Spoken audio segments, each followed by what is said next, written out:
Parvoviral Fetopathy of swine. SMEDI. Stillbirth, mummification, embryonic death, and infertility. Parvoviral family are non-enveloped, which means they have good resistance. They're a single-strand DNA genome, and they have a hemoagglutination, which means they bind to red blood cells.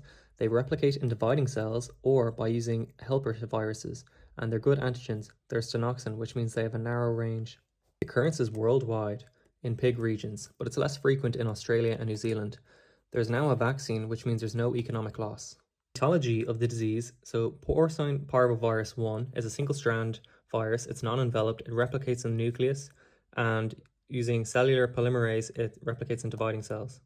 The virus has 3 structural proteins: viral protein 1, viral protein 2, and viral protein 3. Viral protein 2 neutralizes antibodies. There are 5 biotypes: porcine parvovirus 1, which leads to SMEDI, then NADL2, which is an apathogen. Number 3 is the crest strain, which causes dermatitis. Number 4 causes skin lesions. And number 5 is a co-infection with porcine circovirus 2.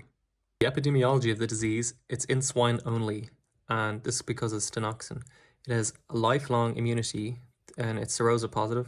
It's shed in the feces, saliva, and semen, and there's a horizontal indirect infection, as it can survive in the environment for 4 months, and it is endemic in a swine herd.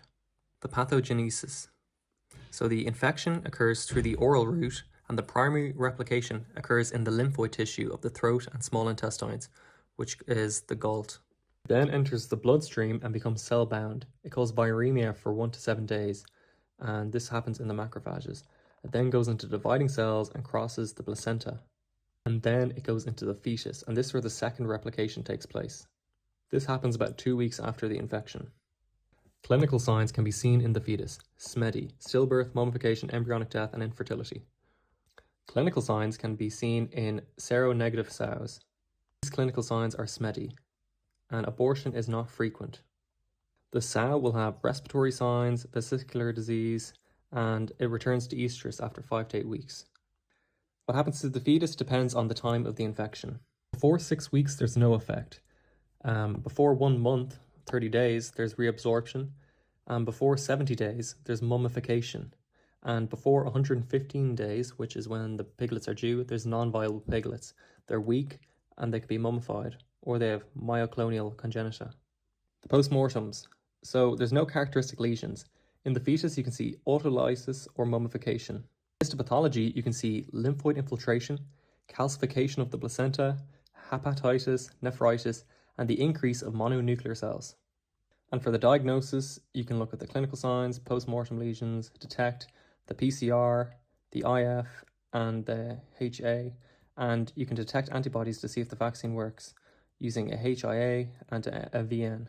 Differential diagnosis can be circovirus, PRRS, and brucellosis.